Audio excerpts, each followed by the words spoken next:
Hello, Chicago Bears fans. Welcome to the Bears Den podcast. It is victory. I got a V up for Victory Sunday. I'm joined by my boy, Chicago Clarence. I'm joined by Todd. I'm joined by my boy, G Walker from CNG Podcast. So, guys, What's up? please send us some love and send G Walker some love to CNG Podcast. So, guys, let's get the formalities out of the way. If you're watching us, please show us some love. Follow us, like us, subscribe to myself and G Walker's guys on CNG Podcast at Twitch, Twitter, YouTube, Facebook, TikTok, Instagram. And guys, please, if you live in the Charlotte area, join us every Sunday for the 1 o'clock and 4 p.m. games. We are at Max Speed Shop on Concord Mills Boulevard. So, G Walker, I'll kick it off with you. It is Victory Sunday. What was your initial reaction to what you saw today? My initial reaction, what I saw today, is something that I've been wanting to see: just complete domination on all phases of the football game, from coaching to quarterbacking to running back to defense to special teams to situational football to using the timeouts wisely to punting. Like everything worked. I'm so hyped that it's happening so early. So I'm not surprised we dominated this team with the blowout, and they did. So that's my initial reaction. So, Todd, what was your initial reaction about what you saw today? Yeah, it was a complete game. It really was. It's what we thought would happen. What we expected that we could do, and to actually go out and see them do it is a step in the right direction for sure. It was never really in doubt. I know we gave up the touchdown early. That was kind of a fluke, but it was never a point where I thought that we were going to lose that game, or hey, the defense is going to have to bail us out again. That same old thing that we go through week after week. It was I really don't. Any complaints are just minor and just was solid. So, Chicago Clarence, I'll throw you the curveball. Yes, we got the victory. Should we beat the Carolina Panthers, a team we were expected to beat? Should we read too much into this, or we should just take the win and be excited and prepare to move on to Jacksonville? Well, man, this is the NFL. Things happen all the time. Anytime you get a victory in the NFL, you're doing something. I think more importantly, we helped our cause by adding another loss to the Carolina Panthers, which helps improve that draft pick that they owe us. That's first and foremost the most important thing. But also, we need to look at the growth of our quarterback. That's 2 back-to-back solid games he's put up where he didn't turn the ball over. If you looked at his command of the offense, particularly his line calls, his checks at the line, getting us out of place. Tell me, when you got a quarterback that's able to read the other team's defense and look at what kind of defense they're in and checking out of the play that we had called, that's when you have total command of the offense. And for me, that's the most thing that I've saw that I was really, really excited about. So, G Walker, let me ask you the same question. We beat a team that we should have beat. We beat them by double digits. Should we read a lot into this? We just beat a team we should beat at the end of the day. I mean, you beat a team you should have beat, but you got a young team. You have a young quarterback. So if we was a veteran team, we've been together 3-4 years, and Caleb's been here 4 years, and DeAndre Swift been here a long time, and we just running in the north, then this wouldn't be a big deal. But since you got a young quarterback in a shaky offensive line and a new signal caller for your offense, this matters in more ways than people think. Yes, I agree. Progression with Caleb Williams and everything around still matters for this young team. Yeah. Todd, does it mean that much that we beat a team we were supposed to beat? And a really bad team. We were supposed to beat them by 5.5 points, according to Vegas. So, I mean, we didn't just beat them. We beat them soundly. And, yeah, that's the thing. Caleb could have he had a pretty big lead and was confident, could have thrown the ball up. And a couple times he held on too long because he was afraid to make the mistake. And, when you've got that kind of lead, sometimes that happens with young quarterbacks when they just, they try to do too much, and then that didn't happen. He was solid. I think that he's making improvements every week. So yeah, no, it was domination. I mean, and 26 points is you can beat anybody by 26. You've done something good. I agree. I love being able to put this up for us. Bears win, and we beat our Carolina Panthers. As you guys know, me, Clarence, and Todd live in Charlotte, so we would not have been able to go outside if we were lost today. So that's a good thing. So let's talk about the defense for the first part of the show. G. Walker, I'll kick it out with you. Positive. What positive did you see from our defense today? What I saw from positive from my defense today was pure attention to detail, focus. What I saw from my detail, guys not missing tackles. What I saw from guys was getting in the backfield. Javon Dexter, Kyle sharper and sharper, even if that's possible. They didn't let what's his name, Andy Dalton, throw it around too crazy. They had one run in the first part of the first quarter where that guy ran a touchdown in. But after that, they settled in. So it was like once they lock in on you and get their teeth around your neck like a pit bull supposed to do, they lock in, bro. They get busy. They clamp down. So that's what I saw from the defense today was straight attention to detail, little bit mistakes. That was it. From the secondary to the defensive line to the linebackers. It was a complete game by the defense. Yes, our defense forced turnovers, which always helps when you win the turnover battle. Todd, what did you like from our defense today? Dexter's has really shown improvement there. He's getting consistent pressure, several times a game. Kyler Gordon, that was mentioned, the tackling. I think Kevin Byard had his best game as a Bear for sure today. He was key on several plays. So yeah, the secondary and really the interior offensive line today more than anything. Yes, totally agree. Yes, absolutely. So Chicago, Clarence, most people may not be aware of this. Our defense has given up 100-yard rushers 3 games in a row. We gave up 120 against the Panthers today, 111 against the Rams, and 150 against the Colts. Is there reason to be concerned with our defensive line yet? How many yards you say we gave up today? ESPN has us down as 120. ESPN well, you figure 43 of it came on that touchdown run that Trevor Herbert had. Yes. Yeah, they caught us in the wrong defense for that play. Yeah, they did. Which is the reason why it was wide open up the middle.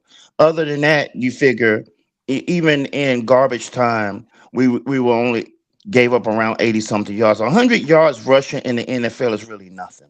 In college, it's a bigger deal than it is in the NFL. It's really nothing. We've seen every game that they played.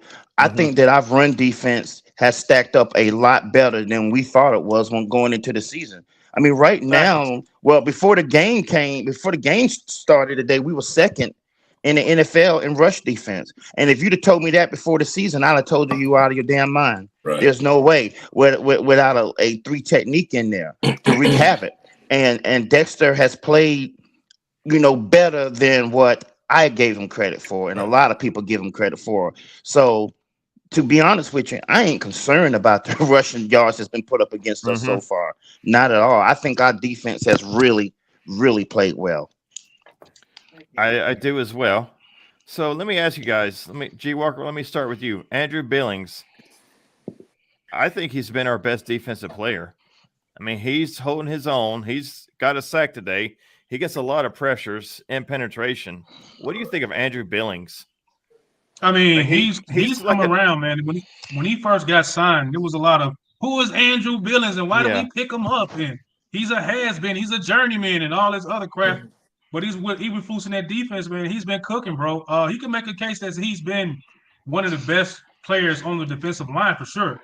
He might be second best on that defensive line outside of Javon Dexter. So the fact that we got him on a cheap deal, how we pretty much put him on a cheap deal, and Paul's extended him pretty much for nothing. This has been a slam dunk, bro. The fact that he's that veteran, that space eater right there in the middle of that line, bro, and the way he's playing, and he's been exactly what I thought he could probably be after coming on last season. And he's probably the second best on that defensive line, bro. I'm glad we got him on our team, and he's affordable as I don't know what. So we stole him. Right. So Todd, you pointed this out to us. Montez Sweat is not in the ESPN box score for anything. Yeah, I don't remember seeing him doing I don't remember anything, his name getting called today. I pull up to see the tackle count and see where that was. Usually it's the linebackers, it's Edwards or usually, with 10, 11.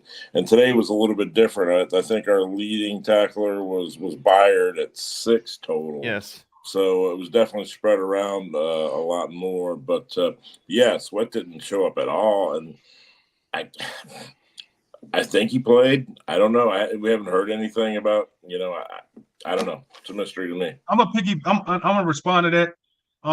The fact that this defense is playing so well, Montez Sweat is looking like he can just pretty much relax. Not necessarily relax, but the defense is so dominant. We want to see him make splash plays, and that could be concerning that he's not.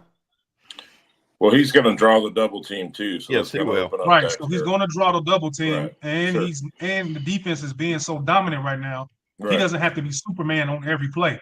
But the fact that he's not, giving us a sack once a game or half a sack or something like that, nothing in the box score, it's a little bit concerning. I don't know if he's coasting or what's going on with him, but we're lucky the defense is playing as good as we were playing because it'd be a bigger microscope on him if we were losing and his defense wasn't good as it is.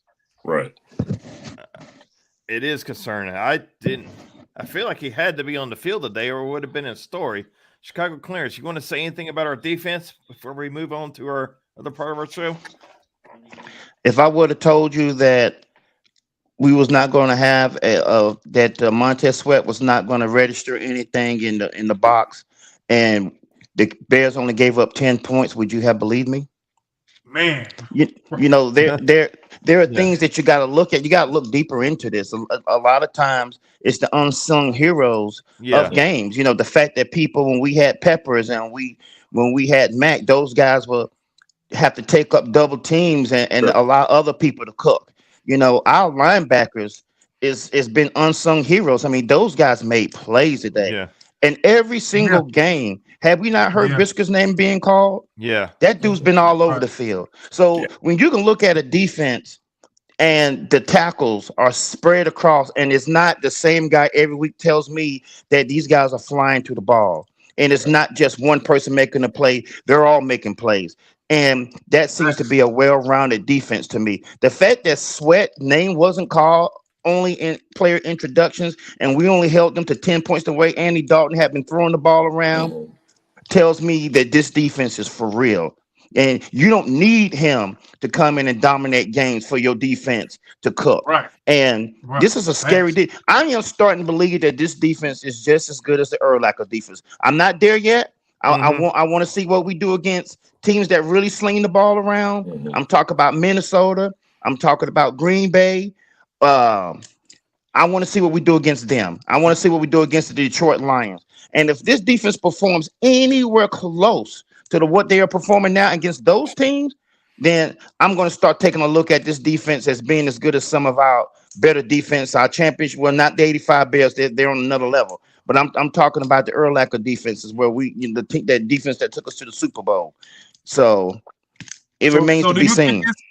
Do you think this defense is just as good or better than the 2018 defense, Clarence? I think it's just as good. I absolutely do. Now that 2018 defense took the ball away at a historic clip. Yeah. But just think about it. This team is holding people, to points. Less points. They don't have what we call a monster in the middle. And I mean, that guy had 4 or 5 tackles today. So you got to give him some credit, man. You got to give him some credit. I mean, who wants to? When you throw against that secondary, they're making people pay. You can't try to fit the ball in tight windows against them. They're taking the ball away every time you try them. No, I love the defense. And like I said, my favorite player is Billings. I think he's really good. I think if he gets hurt or he goes down, we will be in a lot of trouble. With that being said, let me ask you the same question in a different way. I know we're all happy. We won. We got the victory. But we got it against the Carolina Panthers. Our defense raised hell against the Carolina Panthers. Should we be excited or expected? G. Walker, let me ask you, excited or expected of what you saw on defense today? I'm going to say it's both, man, because you're getting a consistent product on the field every Sunday, man. They're not letting down no matter who you're playing. It could be Tennessee. It could be It could be the Texans, a good defensive team as well. It could be the Rams. It could be anybody. So the fact that it's exciting, but it's expected at the same time, that lets you know that right there, that's a legit football team. They make hits, they make splash plays, they keep teams out of the end zone. They're not giving up 20 points. So it's expected at this point that they dominate the way they did in the fashion that they did against a bad quarterback. And yeah, it's exciting as well to see it because this is a defense that you could travel with. Mm-hmm. Yeah, defense This always. is a defense that you can use in your division games. So this is a well-traveled, well-stacked defense, man. So to answer your question, it's both. It's both to me. Yeah, defense. One thing is defense and running game always travels well. Todd, are you excited or expected about this defense, about what you saw today?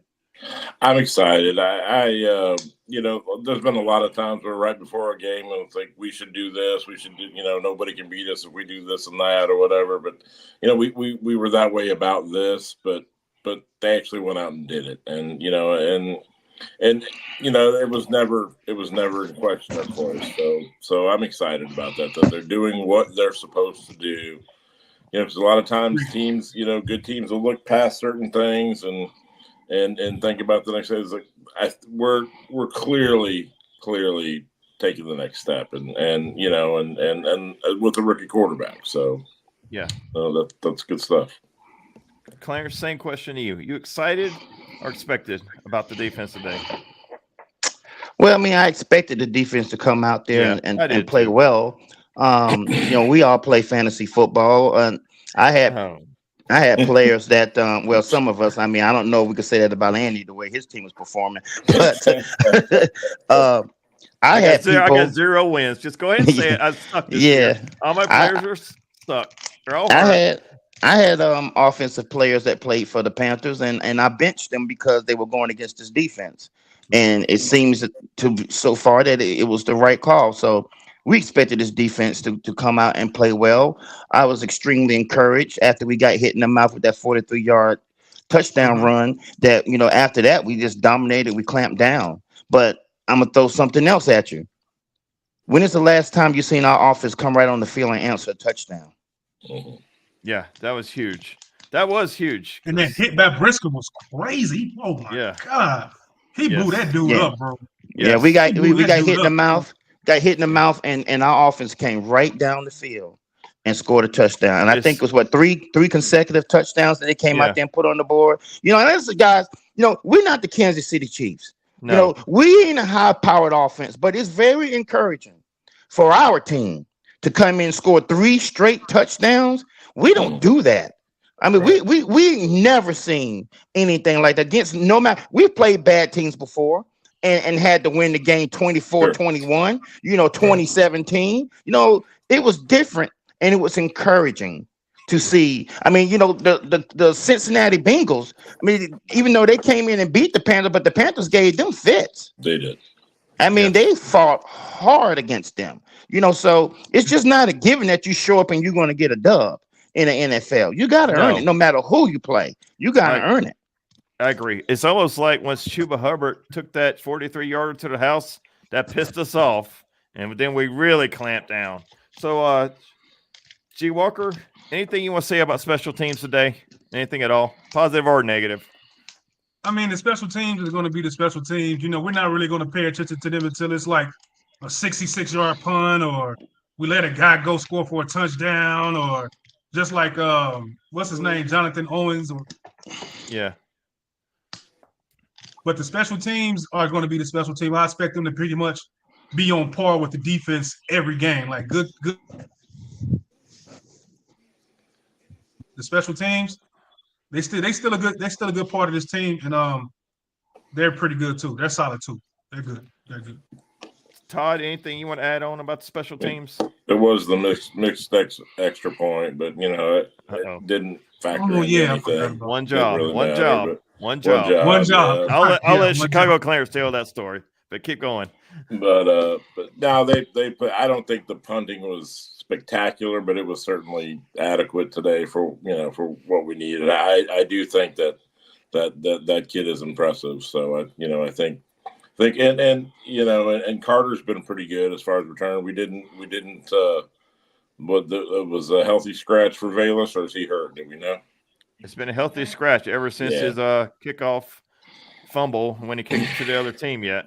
Yeah, so we don't worry about that when he's not out there. So no, they're pretty solid all in all. Chicago Clarence, anything you want to add about special teams?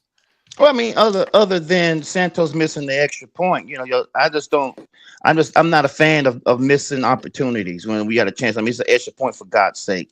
You know, Get out there and make it. I don't care how bad. You know, get out there and make it. Our punter being he's an absolute weapon. We ain't never had a guy to flip the field the way that guy does. I didn't particularly like. I don't know if you plan on talking about this. I didn't particularly like us going for 2. I would have liked to just send Santos out there and kick that extra point. I mean, there was no reason for. There's no reason for it. You're up 3 touchdowns. Kick the damn extra point and let's keep it moving. Because what you did was you went out there for 2 and up 3 touchdowns. What would have happened if Caleb Williams would have got hurt? Yeah, I agree. Or you would have lost, a key player. Well, what would have happened? And when you're up 3 touchdowns and you do some stupid shit like that, that makes no sense. And I think the score was 36-10, and they got a penalty. And I said to you, if we lose the game at 36-10 with 4 minutes to go, we deserve to lose. 4 minutes left in the game, and you want to go? It make no sense. No, you don't do that. I thought that was very well. Good. That leads us into our next topic. But first, let's get the comments, guys. See, I got some. Let me put on my glasses because I can't see them. That's what happens when you get old. Yep. Oh, let's go over some of these comments. StreamYard, live viewer comments show up on StreamYard as an example. I've never seen that. So they're telling me what I already knew. Craig Ralston, I think this is one of your guys. G. Walker said, "What's up, guys? What's up?" We got another one from Craig. Oh, yeah, this defense is looking good, but y'all are right. Let's see what happens when the Lions and the Vikings come to town. Did anybody – okay, I know this is not part of my script. Did anybody see the Minnesota Vikings being 5-0 after they cut or Kirk Cousins walked? J.J. McCarthy blew out his knee. They are 5-0. Did anybody see – I know none of us saw this coming. I think we all picked them to go last. Did anybody see this coming with this team? No. Hell no. No. I'm a no. I'm a hard no on that one. But that's just kudos to the team that they built over there, man. You got to give that organization credit from the GM, you know what I'm saying, to the head coach, to everything that you're trying to do over there. Once they moved away from Kirk Cousins, the fact that they moved on for him 1 season. This is his first season in Atlanta, man. Yeah. And the team that he left is 5-0. You can almost say, was he the problem in Minnesota? And you're playing with Sam Darnold, a guy that we all probably thought was dead to the world, that was pretty much out of the NFL. His career has been resurrected by McConnell and them people over there in Minnesota. So, yeah, man, the Vikings, they came out of nowhere, but as we see, as they progress during the season, that organization is legit, man. They're legit over there. And we got to give them respect, and we got to be ready to play them when we play them with our defense. Absolutely. But look who's in first place in the NFC South. Kirk Cousins and Atlanta Falcons. And they don't look bad right now. They look pretty good, and we've got to play them. Don't we play them? I don't think we play Atlanta. Oh, yes, I think we do. Let me look real quick. Let me go through some more comments here. Craig, again, expected, but also excited to see the plays we made. It's like a tune-up game before the hard games ahead. I don't know if I'll call any game a tune-up game. I agree. Because I mean, there's no giving. There's no giving. I mean, I understand what he's saying. Yes, us three, me, Clarence, and Todd, we know the Panthers are bad. We live here in Charlotte. We know they're bad. They're in the local media. They are bad. Most people do not like the owner. This is a bad, bad team. They don't have a quarterback. Andy Dalton's not their future. He's simply going to age out. We got another comment. Yes, Brister smoked that dude. Yes, he did. That's from Craig as well. Craig again. Craig with the comments, man. Yes. Torrey is a game changer with his points. Yes, he is. He can switch the field Punts. Yeah. with the points. Mhm. Punts. But back to what you were saying about with the Minnesota Vikings, you're seeing an example of what you can have when you have good coaching. You just don't come out and start 5-0. It's got something to be said about coaching, about the culture in the locker room being changed. You lose your signal caller. He goes to a different team. He's down there eating in Atlanta. They lost their running back, and they just made personnel changes. And this team they putting up points. I mean, they're a handful. I mean, Aaron Rodgers punched them back, came back and made that a game over there in London today, and they came right back down and made plays and put that game away. I mean, I can't say enough. We don't play Atlanta. Yeah. Okay. I mean, if the season ended right now, I would vote for Kevin O'Connell all day long as coach of the year. Because nobody expected the Vikings to be 5-0. So now that we're talking about coaching, Chicago Clarence, I'll kick it right back to you. Coaching, what did you see today that you liked or did not like out of our coaching staff? Anything at all? There's a few things. I started off talking about the fourth down. Fourth down and one. Number one, it was a stupid ass play call. Number two, why in God's name would you be up 3+ touchdowns and with 3-something minutes left in the game and go for 2 and have the ball in your quarterback's hands? It's just so many things that could have went wrong with that. Somebody falling on him wrong, him stepping wrong and tearing his ACL. We've seen freak plays like that happen, and you're up that there's no reason to do it. I was very disappointed in that. Shane Waldron, I'm gonna show him some love. I have been very critical of him, and he's still not totally out of my doghouse, but I like the game that he called. We are in the shotgun less than we were the previous 3-4 games, and good things happen when we get on the center and run the ball. And he threw a lot at the Panthers. We were in offset eye. We were in power eye. We had Kramer in there fullback. It's the way that he has changed ever since the players came in there and challenged them. It's been been an about face. And I know I'm not the only one who sees it. DeAndre Swift has been able to run the ball between the tackles when they come out of him under center. We can't run out of the shotgun. We ain't never been able to block it. No. But the pass protection has been very, very good the last 2 games. Very good. Despite a hiccup here and there, I've liked what I've seen, and you have to give Shane Waldron and Chris Morgan some kudos because they are the 2 coaches that's been taking the most heat. So I want to see them continue up. Let's stack up some more games with this offense performing the way it has. For God's sakes, who saw us putting up 36 points on offense? The defense didn't do it. The offense put up those points. We didn't have any pick sixes. We didn't have a fumble return. And hell, normally we need 3 games to get 36 points. And we did it in 1 today. So kudos to them for that. Todd, anything you want to say about the coaching today? No, I think Clarence got that. Yeah, there's flexibility. It seems like the offense has become much more flexible, after the meeting, after the players meeting. So that's the biggest thing. A lot of times you get these, and I don't get back on the rookie thing, but they never play under center in college. He's a shotgun every play. So it's an adjustment for young quarterbacks to get up under center, but they're, you see a difference when it happens. So flexibility is the key with the coaching staff. G. Walker, go ahead, Todd. You finished? No, that's it. G. Walker, anything you want to add on about the coaching staff?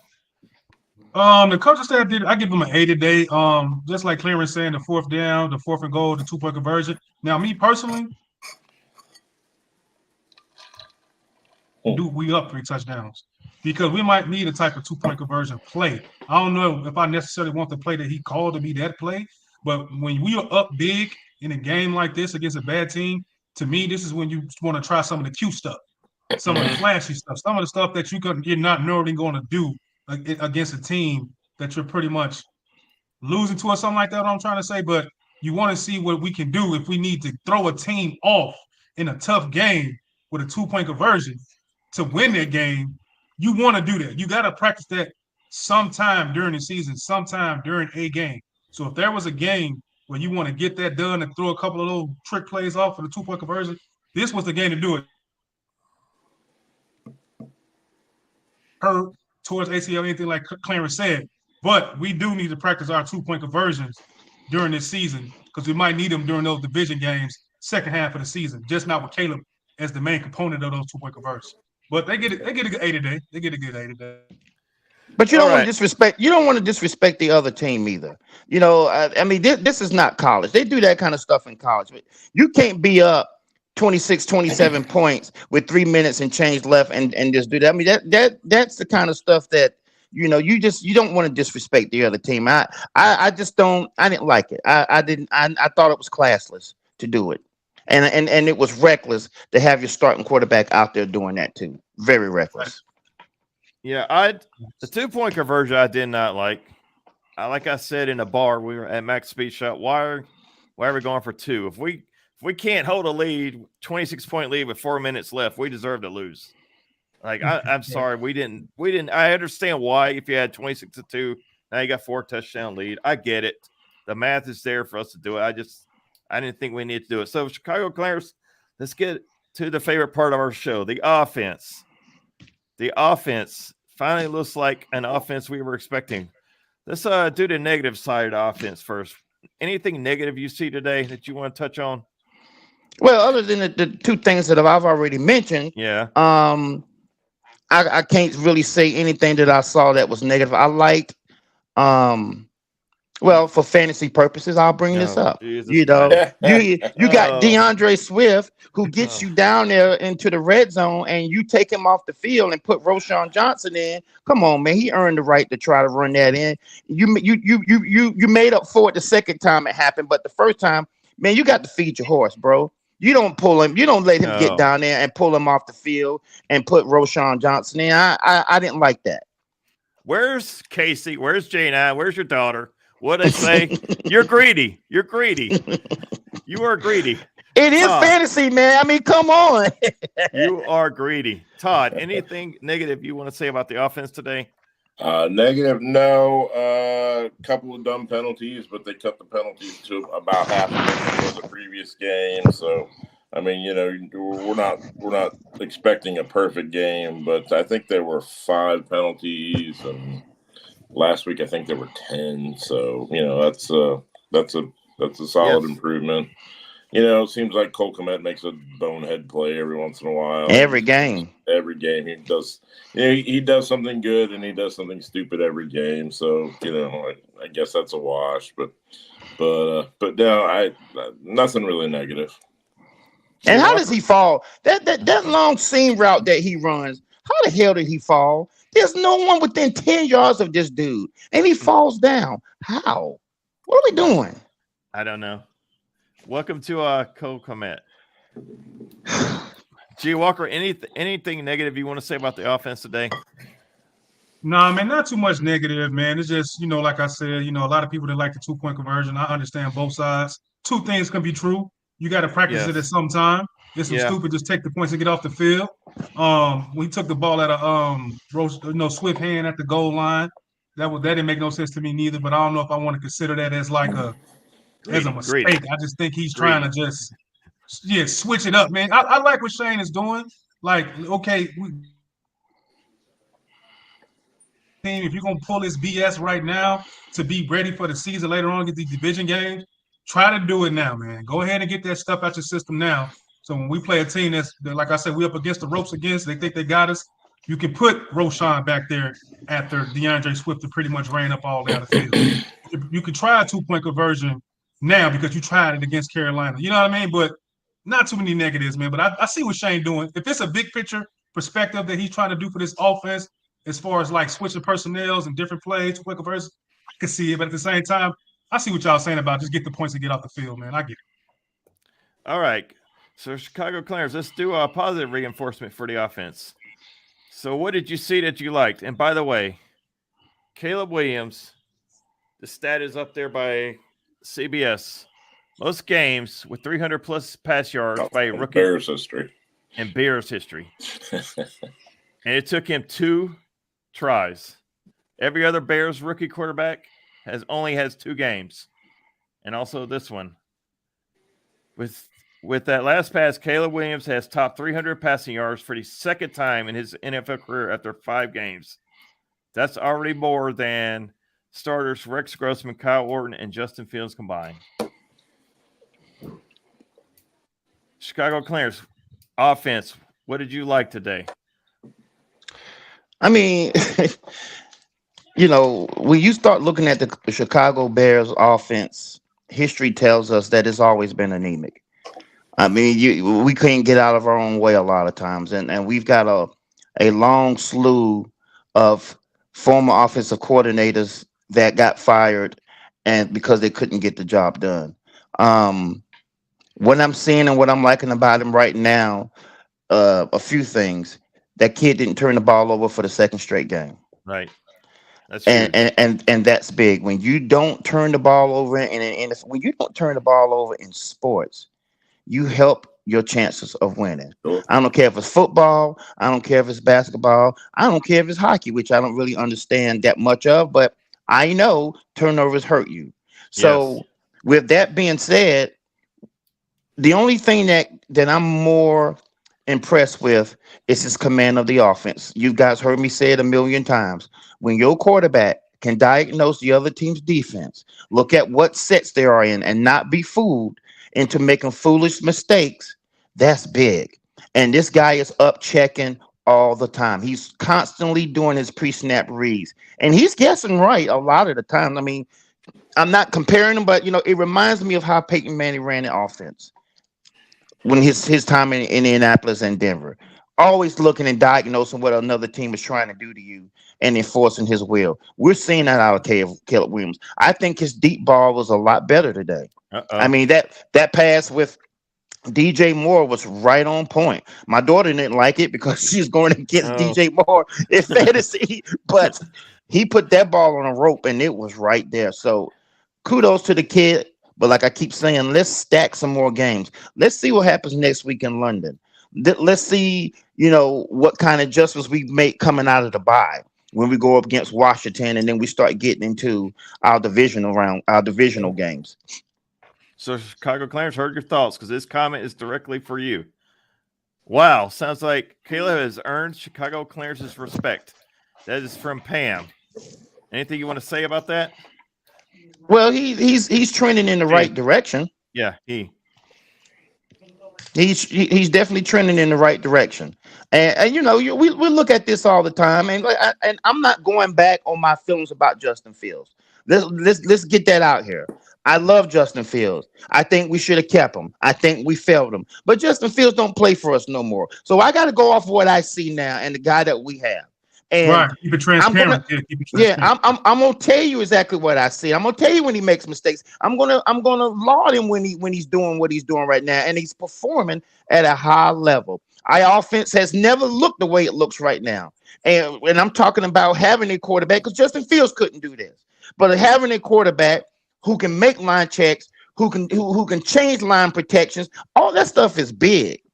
That tells me that you're in the film room. That tells me that you know what you're looking at. That tells me you're spending time in your playbook. So I'm gonna keep it real and speak on and I'm gonna stand on it. I stand on my feelings about Justin Fields. That's never going to change. But he don't play for us no more. I got to keep it real with Caleb.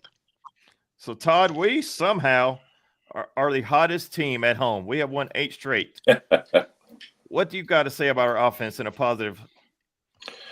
Today I was really happy for DJ. I wouldn't call it a revenge game because, I don't know that he wasn't bitter or anything here, but man, he played for some bad teams here. And I know deep down he had to be happy that he played as well as he did against his former team, a team that put him up in a trade for a quarterback that doesn't look like he's working out. So I was happy for DJ. I'm glad you brought that trade. There's the trade. We love to show that. Yes. Yeah. We will do business with the Carolina Panthers anytime if we can get this call. And the funny thing about this trade is we didn't even ask for DJ Moore. We asked for Brown, and the Panthers said no. Yeah. Burns, And said Burns. no. Derek Brown. We asked for Derek Brown. We didn't ask for Brian Burns because we knew Brian Burns was going to ask for a whole boatload of money that we did not want to give. But we asked for Derek Brown because we needed a three technique, and the Panthers said no. Said we'll give you DJ Moore, and it was basically from what we were hearing is Ryan Post said I either want Brown or I want DJ Moore, and they said, well, we're not going to give you Brown, but we'll give you DJ Moore, and that's how DJ Moore got included in the trade. Yeah. So happy for him today. We it feels like we tried to get Rome more involved, so that's pretty good. It seems like we're forcing Keenan a little bit, but again, just nitpicky little stuff. Happy for DJ today. So G Walker, let me ask you, it's been rumors that DJ Moore is unhappy. He's angry. He's mad. His body language is horrible. Was all that put to bed today? You know what? It was put to bed today. Guys are human beings, man. Guys go through emotions. Yes. Guys are, up and down like anybody else. But what I did like about the positivity from offense was terrible. Him running his routes was terrible. But he come in today, and Caleb Williams and him connected, their chemistry is getting better. So that's a positive that your number one wide receiver and your rookie quarterback, after one bad week of playing terrible, they come back next week with 2 touchdowns against your old team. So that means these guys are locked in. Caleb Williams has earned DJ Moore's trust and vice versa. So that was the biggest positive I wanted to see today, was that how would DJ Moore respond after all the criticism he got for having a lack of effort last Sunday to this week? Because you're the number one wide receiver on the team. You're the highest. Mm-hmm. His confidence when you need to bail him out in a play. So the fact that he came in locked in against his old team and he got 2 touchdowns today, that was the most positive thing I took from today's game, was the ability to bounce back from a bad game and dominate the next game, whether it's Carolina, whether it's the Vikings. I don't give a damn who it is. You have one bad game, come back with that next game ready to go, ready to explode, and ready to be that number one wide receiver we need you to be. And he did it today against his old team. So that was my takeaway for the positive for the Bears offense today. Was them two. I love to see that. Needed. And the thing about DJ Moore, I believe he's had a different quarterback every single year of his career. And he's put up the numbers he's put up with a different quarterback every single year. And I never thought he was a problem. He was never a problem in Carolina. You never read any bad press about him. I just think he's intense. He wants to win. I think that's all it's to. So Chicago Clarence, we were watching the game today. Tevin Jenkins goes down. Bill Murray comes in. Nate Davis does not come in. So Nate Davis has slid pretty far down the totem pole the way it's looking. For us to go to Bill Murray, not the actor. So what do you think about that? I always think that. Yeah. I think we all know Nate Davis he's got to pack his truck at the end of the year, as Chicago Clarence would say. And he's leaving town. Well, like I told, you guys heard me speak on this before. It's one thing that bugs me about athletes that are being paid. The money that you guys make, and you come out there and you give the effort that some of these guys give. It pisses me off. We paid him. We paid him. Yeah, we had an agreement. We have held up our end. He has not held up his end, and it started way back his first year in training camp, and now it looks even worse for him because all his guaranteed money has ran out and his play has steadily declined the whole time. So I ain't feeling that, but I wasn't a proponent to cut him neither and give him what he wants so he can go someplace else and seek another contract. Sit his ass on the bench and let him know how it feels to. And we had to call on him last week. He came in and he played bad again, and we had to shift him right back to the bench. So he's pretty much going to be locked in a spot on the bench right next to Velus Jones. And at the end of the year, both of their asses are going to be out of here. Yep. So, G. Walker, let me ask you this. I put this up here earlier. I put it up here because I want to ask the question. Is this the greatest trade we ever made? Is this one of the greatest trades in NFL history? When you look at the That's one haul of we the got, stupidest trades in NFL history. One of the Yes. dumbest trades in NFL history. but it's the The greatest fact trade that for you us. do this is crazy. This has been. I still can't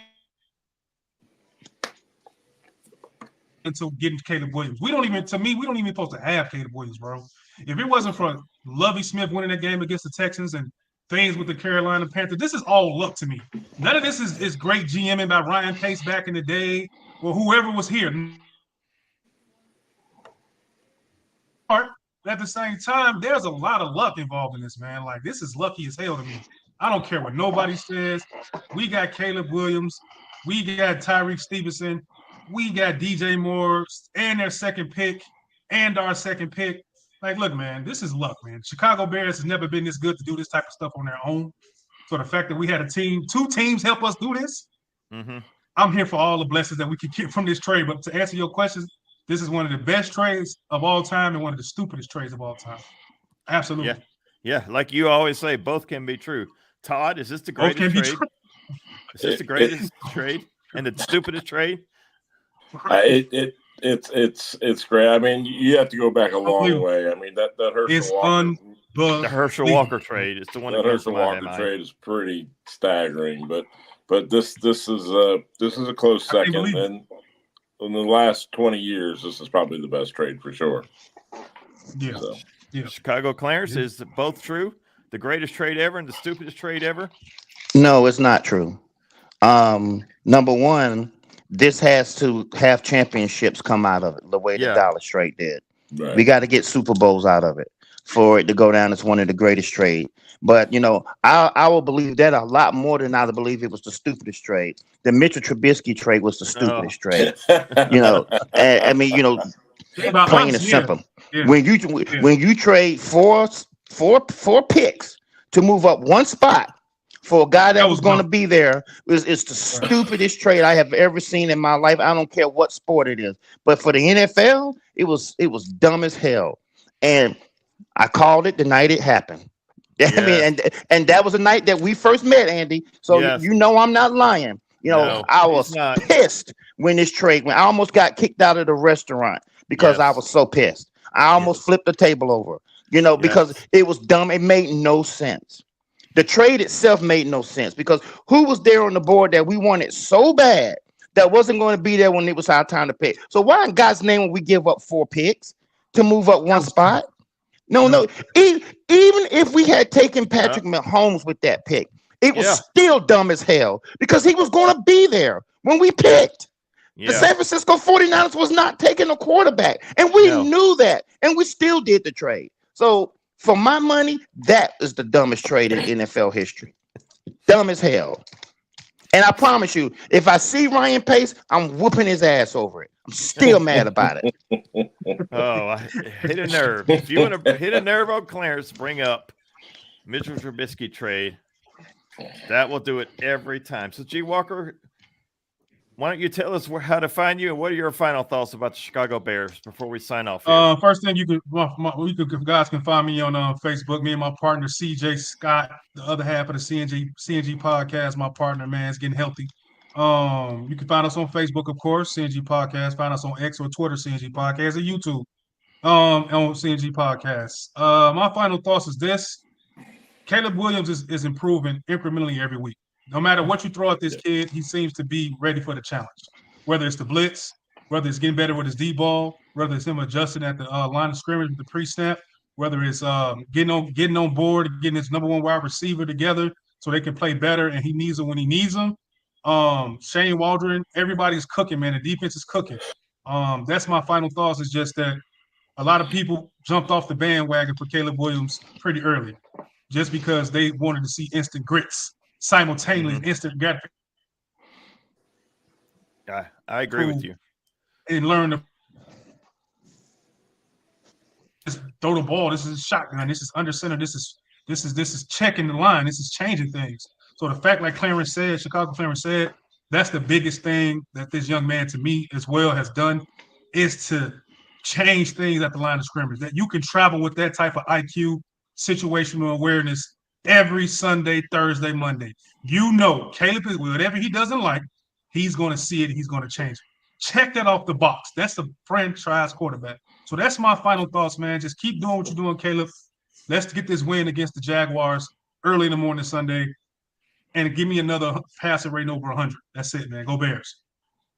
I agree with you 100%. That's what made Tom Brady and Peyton Manning above everybody else. They could look at the defense and see what they were going to run and knew what play to check to. I mean, they just knew it. So, Todd, with that being said, what are your final thoughts about the Chicago Bears? I think that we had so much expectation coming into the season with Caleb, and I think they're pretty close to where they should be. You know, it wasn't as smooth the first couple of games as we thought it was going to be, but it's definitely getting there. I'm leery of these London games. I know last time, I mean, it's been a few years, but I don't think we got there early enough, and we were tired. It was sloppy and a mess. I want them. If they were on the plane now, that would make me happy. So, but they need to get there and get adjusted because this is a home game for the Jags. They're used to it. I mean, if anybody relocates there, it's Jacksonville for sure. So and they came out with some firepower today. So they got signs of life. So, but anyway, that's looking ahead a little bit. But I think where we need to be. I agree with you 100%. And guys, Tuesday night at 7:15, we will discuss the Jacksonville Chicago Bears game. Chicago, Clarence, what are your final thoughts on our beloved Chicago Bears? Yeah, I'll save my comments for Jacksonville until Tuesday. Right. As far as my thoughts today is the fact that we won, and I'm grateful for that because, like I said before, beating them added another L to their column, and it just improved our draft pick. That second round draft pick is going to be very important because we can either select a good player for it or we can use it in a trade package. We're going to have a lot of draft picks coming up this year, and that's going to be a very hot commodity. And, but there are things on this team that we got to improve, and particularly our offensive line. Yeah. And if we can use that pick to somehow do that, sign me up for it, because I can't say it enough what an offensive line does for you. Everything begins up front. And you've seen it. Look how we're running the ball right now. And we're not even running the ball great, but we're running it better than we have been the previous games. It still needs to improve to take us to where we want to go. And that's my thoughts on it. And like I said before, beating the Panthers was big because it helped improve that draft pick. I can't say that enough. Yeah, I agree with you 100%. So, guys, until next time, bear down and go Bears. Go Bears. Bear down.